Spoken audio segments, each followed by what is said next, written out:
Hello guys, good morning. आज तीसरा class है क्रैश कोर्स का। दो चर वाले रैखिक समीकरण से संबंधित है। दो चर वाले रैखिक समीकरण से संबंधित आज प्रश्न लेकर आया हूं, जो तीसरी चैप्टर का है एनसीईआरटी से, जो 10वीं कक्षा का है बिहार बोर्ड एग्जाम 2021 के लिए, एग्जाम 2021 के लिए बहुत इम्पोर्टेंट है। वीवीआई क्वेश्चन है। दो चर वाले रैखिक समीकरण से संबंधित सभी जितने भी ऑब्जेक्टिव हैं, जो जिस प्रकार से पूछे जाते हैं, सभी प्रकार के हल को क्वेश्चन को लेकर आया हूं। उसको एक एक करके हल करेंगे, बारी बारी से। सबसे पहले मेरा चैनल अभी तक सब्सक्राइब नहीं किए तो सबसे पहले सब्सक्राइब कीजिए और लाइक का बटन दबा दीजिए और अपने दोस्तों में भी इसको शेयर कर दीजिए। देखिए, मेरा एक ही मकसद है, आप लोग को एजुकेटेड बनाना। जो भी प्रॉब्लम है आपको दो चर वाले रैखिक समीकरण युग्म में, वो उसको हम आज पूरा क्लियर कर देंगे।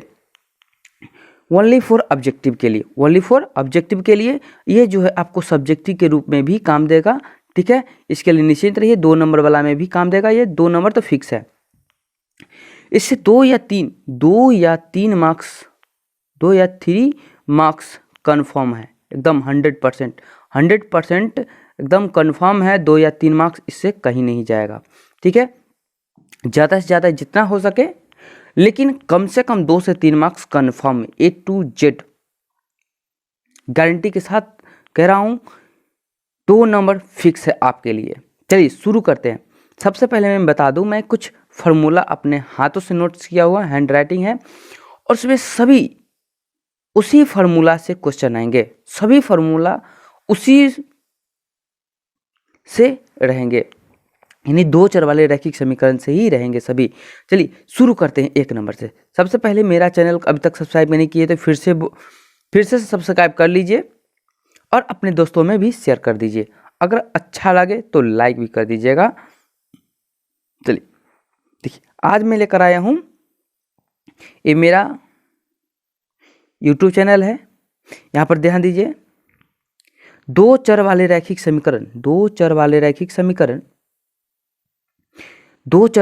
समीकरण यहाँ पर एक एक करके क्वेश्चन में बताऊंगा आपको।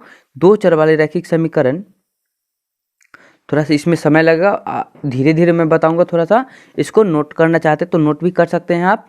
दो चर वाले रैखिक समीकरण के युग्म के अनंत हल हो सकते हैं। दो चर वाले रैखिक समीकरण की युग्म के अनंत हल हो सकते हैं। कितने हल हो सकते हैं, इसको नोट कर लीजिए। अनंत हल हो सकते हैं। कितने हल होंगे, अनंत हल होंगे। इसको नोट कर लीजिएगा। ठीक है, अगर आपको कहीं भी दिक्कत हो तो हमें कमेंट बॉक्स में जरूर बताइए। हम आपके जो भी प्रॉब्लम होगा हम उसे सॉल्व करने के पूरी तरह से कोशिश करेंगे। दो चर वाले रैखिक समीकरण, दूसरा है, दो चर वाले रैखिक समीकरण के बीजीय विधि 5 होती है। 5 प्रकार से उसे हम बनाते हैं। कितने प्रकार से, 5 प्रकार से बनाते हैं। 5वां प्रकार क्या है, देखिए, सबसे पहला है आपको विलोपन विधि। क्या है, विलोपन विधि। और दूसरा है प्रतिस्थापन विधि। तीसरा वज्र गुणन विधि। चौथा तुलनात्मक विधि। 5वां जो अनुपात निर्णय विधि होता है। ठीक है, लेकिन इसमें से सिर्फ 3 ही प्रचलित है। इसमें से कितना प्रचलित है, 3 प्रचलित है। कौन, विलोपन विधि, प्रतिस्थापन विधि और वज्र गुणन विधि। विलोपन विधि, प्रतिस्थापन विधि, विलोपन विधि। ठीक है, चलिए अब शुरू करते हैं, आगे बढ़ते हैं। दो चर वाले रैखिक समीकरण का व्यापक रूप। दो चर वाले रैखिक समीकरण का व्यापक रूप क्या होता है,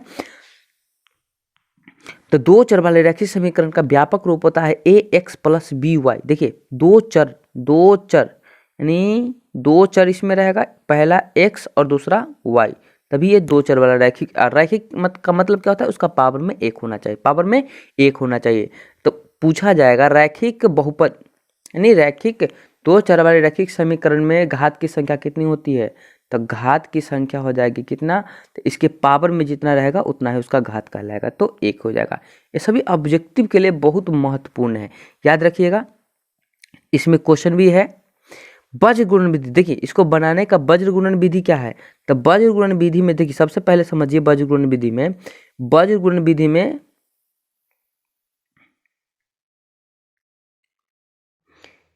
इसमें x और y का मान निकालने के सबसे आसान तरीका, सबसे आसान तरीका क्या है, देखिए ज़्यादा कुछ नहीं करना है।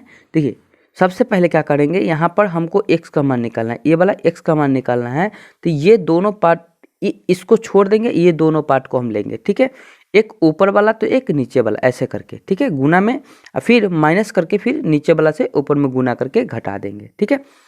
चलिए शुरू करते हैं। तो सबसे पहले क्या करते हैं, ये x को लिखे यहाँ पर x को लिखिए, ये वाला x को लिखे।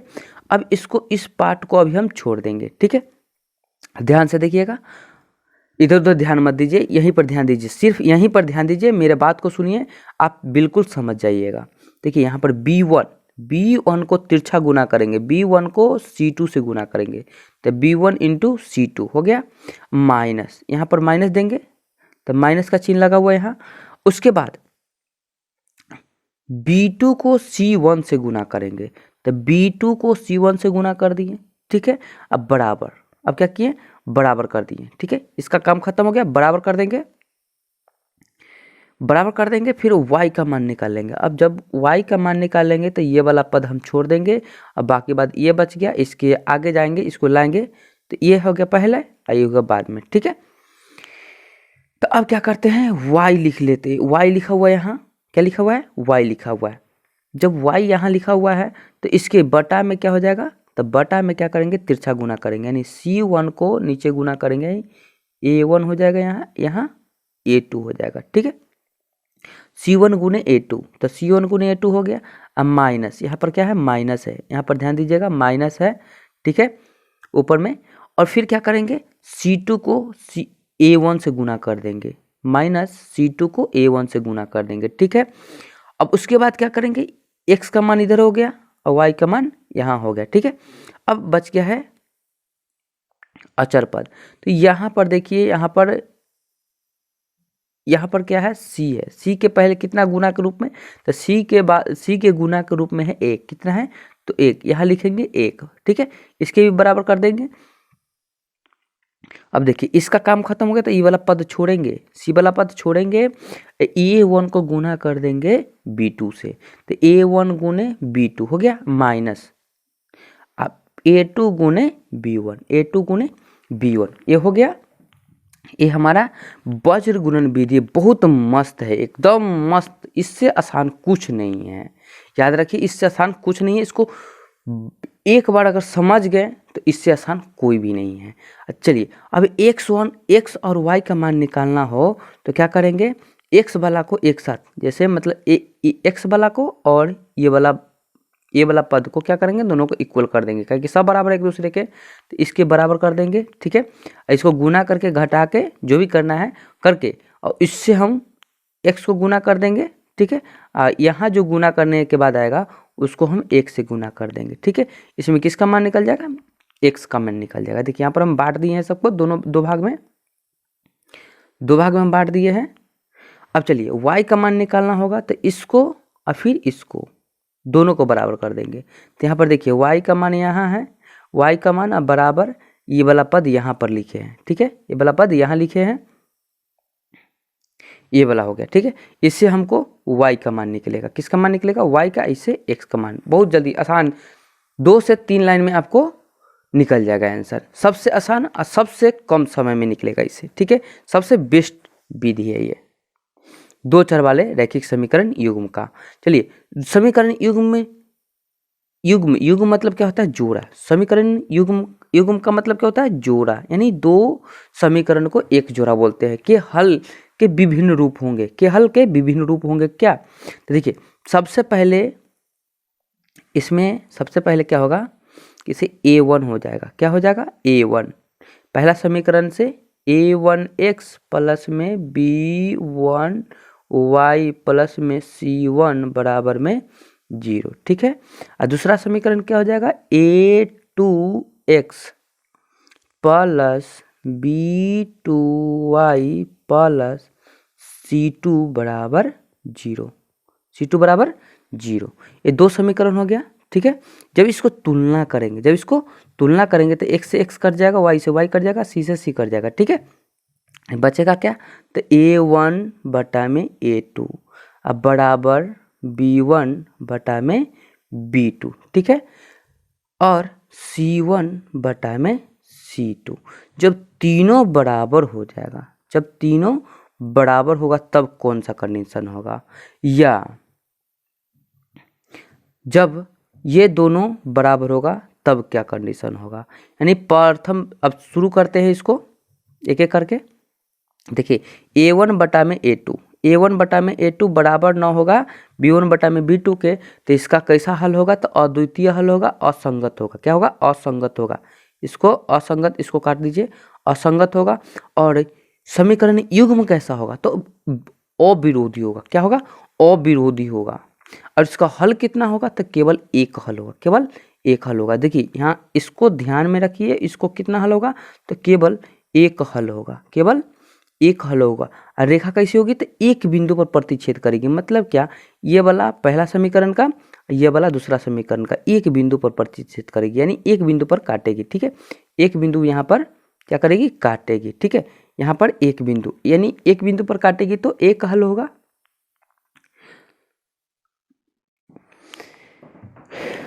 थोड़ा हम धीरे धीरे पढ़ा रहे हैं, धीरे धीरे बता रहे हैं, आपको अच्छी तरह से समझ में आए। देखिए यहाँ पर मैथ का फोकस करा, मेरा काम है अभी सिर्फ मैथ पर फोकस कराना, सिर्फ मैथ पर फोकस कराना। इसलिए मैं आपको धीरे धीरे, एकदम धीरे धीरे, जितना आसान शब्दों में है आसान शब्दों में बताने का कोशिश कर रहा हूँ। चलिए अब चलते हैं क्वेश्चन नंबर a1/a2 बराबर है b1/b2 के बराबर है c1/c2 के। जब तीनों बराबर हो गए, यानी तो इसकी रेखा कैसी हो जाएगी, तो ये रेखा हो जाएगी संपाती। मतलब मान लीजिए यहाँ पर PQ कोई रेखा है, PQ कोई रेखा है, यहाँ बिंदु कोई, यहाँ पर कोई निर्देशांक हो गया, ठीक है। उसी पर एक और दूसरा रेखा जाएगा, उसी पर कोई दूसरा रेखा जाएगा, इसी पर कोई दूसरा रेखा जाएगा। क्या, इसे मान लीजिए हमको AB रेखा को लाना है, तो एक दूसरे पर जो रेखा जाएगी वो समपाती कहलाएगी। क्या कहलाएगी, समपाती रेखा कहलाएगी। क्या कहलाएगी, समपाती रेखा कहलाएगी। याद रखिएगा ये बहुत अनंत बिंदु पर मिलेगा, यानी कि ये असंख्य बिंदु यानी इसी रेखा पर बना हुआ है, इसीलिए इसका हल कितना होगा, ये बहुत बिंदु पर मिला है, इसलिए इसका हल अनंत हो जाएगा। कितना होगा हल इसका, अनंत हल होंगे, अनंत हल होंगे। याद रखिएगा जब तीनों बराबर हो जाएगा तो अनंत हल होंगे। जैसे मान लीजिए, पहले फिर से समझ लीजिए इसको, ये तीसरा कंडीशन है। तीसरा कंडीशन में क्या है, से दो बराबर है, a1/a2 बराबर है, ठीक है, यानी a1/a2 बराबर है b1/b2 के, ठीक है। ये दोनों तो बराबर हो गए, लेकिन तीसरा कंडीशन में क्या है, तीसरा कंडीशन बराबर नहीं है। तो इस प्रकार के कोई हल नहीं होगा, इस प्रकार के कोई हल नहीं होगा। और पूछा जाए इसकी रेखा कैसी होगी, तो तीसरा कंडीशन में जो है समांतर रेखा हो जाएगी। जैसे रेल का पटरी है ना, ये कभी नहीं मिलेगी। जब इक्को को बिंदु को काटवे नहीं करेगा तो इसका हल कितना होगा, इक्को को हल नहीं होगा, ठीक है। एक भी हल नहीं होगा इसका, एक भी हल नहीं होगा, एक भी हल नहीं होगा, याद रखिए, ठीक है। एक भी हल नहीं होगा, नहीं होगा तो नहीं होगा, बस। तीसरा कंडीशन याद रखिएगा, इसे बहुत सारा क्वेश्चन है, बहुत ज़्यादा क्वेश्चन है अभी, ठीक है। a1/a2 बराबर b1/b2 बराबर नहीं है c1/c2 के, तो इसके कितने हल होंगे, तो एक भी हल नहीं होंगे, एक भी हल नहीं होंगे। या कैसा समीकरण युग्म होगा, तो विरोधी होगा। क्या होगा, विरोधी होगा, विरोधी होगा, ठीक है, विरोधी होगा। देखिए इसको हम अच्छा से समझाने का कोशिश करते हैं, उम्मीद करते हैं से आपको समझ में आए ज़्यादा से ज़्यादा। देखिए तीन दोस्त हैं, कितना दोस्त है, तीन दोस्त है। पहला कंडीशन में तीन दोस्त है, सॉरी पहला कंडीशन में दो ही दोस्त है, ए और बी दो ही दोस्त है, ठीक है। और दोनों को बाइक चलाने आता है। मान लीजिए किसी बिंदु पर जाना है, किसी मतलब फंक्शन में जाना है, शादी विवाह में जाना है और भोज खाने जाना है, या ठीक है, भोज खाने जाना है, दोनों को बाइक चलाने आता है, ठीक है। तो दोनों जो है बाइक चलाने आता है, दोनों को दोनों में से कोई झगड़ा नहीं करेगा बाइक चलाने के लिए, सिर्फ भाई तुम चलाओ या मैं चलाऊंगा, ठीक है। दोनों में से कोई झगड़ा नहीं करेगा, दोनों जाके पहुंच जाएगा, ठीक है। दोनों जाके पहुंच जाएगा यानी अविरोध, मतलब दोनों में से कोई विरोध नहीं करेगा, दोनों में से कोई विरोध नहीं करेगा, तो नहीं विरोध करेगा तो जाकर आराम से भोज खा लेगा, ठीक है। और इसका हल कितना होगा, तो एक ही हल होगा, याद रखिएगा। जब दोनों दो ड्राइवर रहेगा और दोनों में विरोध नहीं होगा, लेकिन दोनों में से देखिए दोनों बराबर नहीं है, पहला कंडीशन में दोनों बराबर, देखिए इसको बाइक चलाना आता है, इसको भी बाइक चलाना आता है, लेकिन दोनों बराबर नहीं है, इसीलिए दोनों विरोध भी नहीं कर रहा है, ठीक है। और दूसरा कंडीशन क्या है, तो दूसरा कंडीशन में तीन दोस्त है, तीन दोस्त है, तीनों को बाइक चलाने आता है और तीनों को तीन जगह जाना है, ठीक है। तीनों को तीन जगह जाना है तो क्या करेगा, एक दूसरे को कोई भी जो है एक दूसरे को विरोध नहीं करेगा, एक दूसरे का विरोध कभी नहीं करेगा, मतलब एक ही बाइक पर तीनों बैठ के आराम से मस्ती में चला जाएगा, किसी को कोई घमंड नहीं होगा से हाँ भाई तुमको बाइक चलाने नहीं आता, चाहे तुमको नहीं चलाने आता है, दोनों तीनों मिलके चला जाएगा, यानी इसका हल कितना हो जाएगा, अनंत हो जाएगा, कहीं भी जा सकता है घूम के, जब तीनों का मर्जी होगा तो कहीं भी जा सकता है, ठीक है। और तीसरा कंडीशन में क्या है, इसमें भी तीन दोस्त हैं, लेकिन पहला को बाइक चलाने आता है, दूसरा को बाइक चलाने आता है और तीसरा को बाइक चलाने नहीं आता है, ठीक है। तीसरा को बाइक चलाने नहीं आता है, इसीलिए क्या है, ये दोनों काम के लायक है, ये नालायक है, याद रखिए ये नालायक है। तो ये जब बाइक चलाने की बारी आई तो कहीं जाना था, तो ये दोनों तो बैठ गए आराम से, ये दोनों मैनेज कर लिए, ठीक है, क्योंकि इनको भी बाइक चलाने आता है, इनको भी बाइक चलाने आता है, लेकिन इनको बाइक चलाने नहीं आता। तो जब इनको बारी बोला गया तो ये क्या करने लगे, विरोध करने लगे, सब हम न चलाएंगे, हम नहीं चलाएंगे, हमको चलाने नहीं आता है। तो बात तो सही है, नहीं चलाने आएंगे, लेकिन उसको क्या है, उसको उससे कोई मतलब नहीं है, उसको दिया तो ये कहा से नहीं हम नहीं चलाएंगे, विरोध किया, जब विरोध किया ना, जब विरोध किया तो उतारिए दिया, हटा दिया, जा हटा दिया, भाई जाओ तोरा हम न ले जाएंगे। जब तोरा न ले जाएंगे तो क्या किया, साइकिल मोटरसाइकिल के जो है तोड़ ताड़ दिया, तोड़ ताड़ दिया, तो मतलब कोई भोज खाने नहीं गया, मतलब कि एक को हल उसका नहीं होगा, ठीक है। जब इसको मोटरसाइकिल टूट जाएगा तो कोई जाएगा ही नहीं, जब जाएगा ही नहीं तो कोई खाएगा ही नहीं, यानी एक कैसा हो जाएगा, असंगत हो जाएगा, इसका हल कैसा हो जाएगा, असंगत, और कैसा होगा, विरोधी होगा, यानी विरोध किया था, जब विरोध किया तो क्या हुआ, झगड़ा हुआ, झगड़ा हुआ तो टूट गया मोटरसाइकिल, मोटरसाइकिल टूटा तो कोई भोज नहीं खाया, यानी कि एक भी हल नहीं होगा, ठीक है। अब चलते हैं आगे, है रैखिक समीकरण युग्म का हल। रैखिक समीकरण युग्म का हल अद्वितीय होने पर आलेख प्रतिच्छेदी या छेदक रेखा होगी, यानी कि कहने का मतलब है इसका, रैखिक समीकरण का युग्म हल अद्वितीय होने पर, यानी एक हल होने पर आलेख प्रतिच्छेदी या छेदक रेखा होती है। छेदक रेखा मतलब एक रेखा पर काटेगी, इसका हल कितना होगा, तो केवल एक हल होगा, केवल एक हल होगा, और अविरोधी होगा, अविरोधी होगा, याद रखिएगा। इससे दूसरा कंडीशन है, रैखिक समीकरण युग्म का अनेक हल होने पर रेखाएं समपाती होती है। क्या होती है, रेखाएं समपाती होती है, क्या होती है, इसको याद रखिए। अनेक हल होंगे तो कितने हल होंगे, अनेक हल होंगे तो समपाती, रेखा कैसी होगी, समपाती होगी, यानी रेल का पटरी नहीं, एक ही रेखा पर बनेगी, एक ही रेखा पर दोनों बनेगी, यानी एक ही रेखा पर दोनों बनेगी, यानी समपाती। इसी को क्या कहते हैं, एक ही रेखा पर जो दो रेखा जाती है तो उसे समपाती कहते हैं, क्या कहते हैं, समपाती कहते हैं, ठीक है। और समपाती के हल कितने होते हैं, तो अनेक हल होते हैं, कितने हल होते हैं, अनेक हल होते हैं, याद रखिएगा, ठीक है। ऑब्जेक्टिव में बहुत आपको फायदा करेगा, एकदम कैप्सूल की तरह, ठीक है, रामबाण की तरह आपको काम करेगा। 2021 के लिए आपको विश्वास दिलाते हैं, मैं अपने अनुभव के अनुसार बता रहा हूँ, इस बार का जो एग्जाम होने वाला है इसमें आप लोग को बेनिफिट बहुत ज़्यादा बोनाफाइड मिलेगा, आपको इससे बहुत ज़्यादा मदद मिलेगी, इससे आप इसको अंत तक देखते रहिए, और इसको न हो तो इसको आप नोट भी कर लीजिए। चलिए अब है तीसरा कंडीशन है रैखिक समीकरण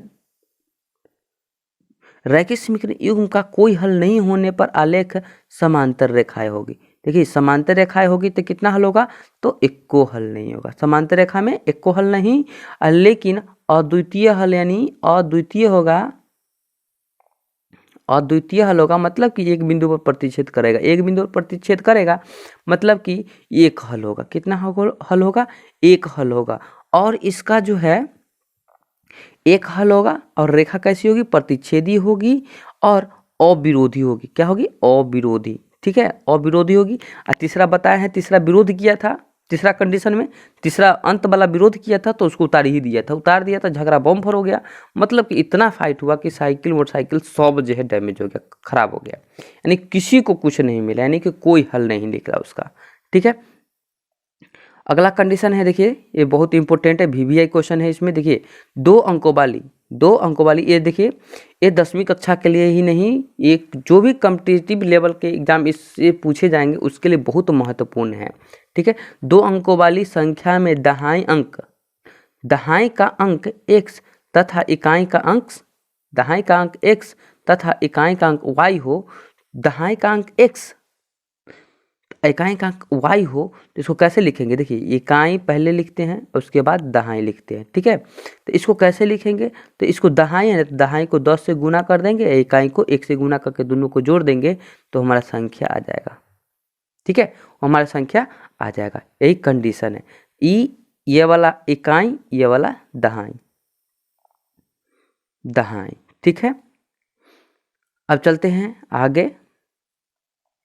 यदि शांत जल में, देखिए शांत जल में नाव की चाल x किलोमीटर प्रति घंटा है, शांत जल में नाव की चाल x किलोमीटर प्रति घंटा है और धारा की चाल y किलोमीटर प्रति घंटा है, तो धारा की दिशा में, जैसे धारा की दिशा में जाएगी तो नाव का चाल क्या हो जाएगी? जुट जाएगी। धारा की दिशा में देखिए, जैसे मान लीजिए इधर में पानी जा रहा है, ठीक है, इधर में है पानी जा रहा है, ठीक है, गंगा जी इधर में बह रहे हैं, इधर में ही एक नाव है, तो ये तो है, ये नाव गया, इसको पीछे से फिर पानी जो है उतना ही स्पीड से इस नाव को, मान लीजिए इस नाव को क्या करेगा? धक्का देगा। मतलब इसका तो स्पीड है ही है और ये भी धक्का दे रहा है, मतलब कि इसका स्पीड जो है, इसका और इसका दोनों का स्पीड क्या होगा? जुट जाएगा, यानी किलोमीटर प्रति घंटा हो जाएगा। किलोमीटर प्रति घंटा, नाव की चाल कितना हो जाएगी?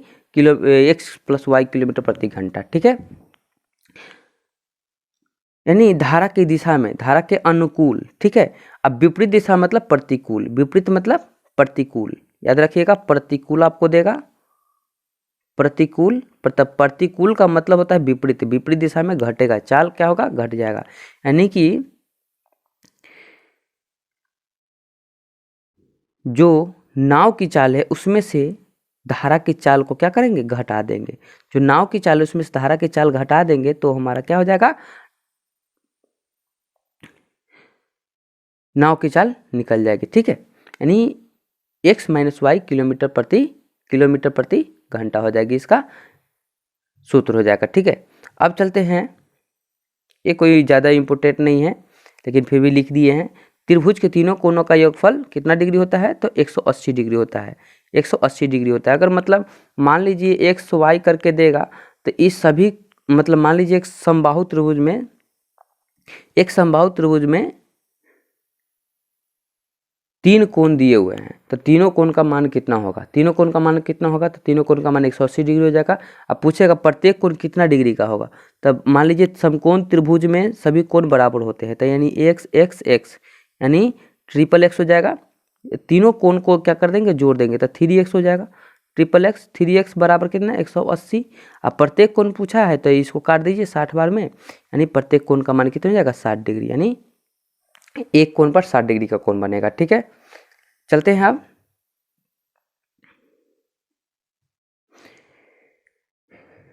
एक नंबर क्वेश्चन से चलते हैं।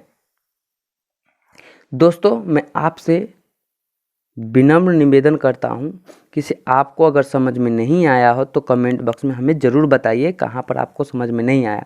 यदि मैं आपको फास्ट पढ़ा रहा हूं तो आप हमें कमेंट बॉक्स में बताइए से मैं थोड़ा सा स्लो पढ़ाऊं। ठीक है, मैं आप लोग के लिए ही पढ़ाता हूं और मेरा एक ही लक्ष्य है, आप लोग को इस बार बोर्ड का एग्जाम में अच्छे नंबर लाना। ठीक है, मैथ एक ऐसा सब्जेक्ट है जिसमें आप चोरी नहीं कर सकते हैं, चोरी कभी नहीं कर सकते हैं। ठीक है, जितना आप उसको सॉल्व कीजिएगा क्वेश्चन को उतना आपके लिए फायदा रहेगा। ठीक है, आज के लिए इतना ही रहने देते हैं। आज मेरा ये जो वीडियो है बहुत ज़्यादा लंबा हो गया है। मैं नेक्स्ट वीडियो जब लाऊंगा, इसका ही अगला पार्ट लाऊंगा, तो उसमें मैं सारे ऑब्जेक्टिव क्वेश्चन को इसी से रिलेटेड कर दूंगा। ठीक है, फिर से अगर आपको कहीं दिक्कत हुआ है तो मेरा वीडियो फिर से आप चलाकर देख सकते हैं। उसमें कहीं भी डाउट है तो आप हमें कमेंट बॉक्स में शेयर कर दीजिएगा। ठीक है, धन्यवाद।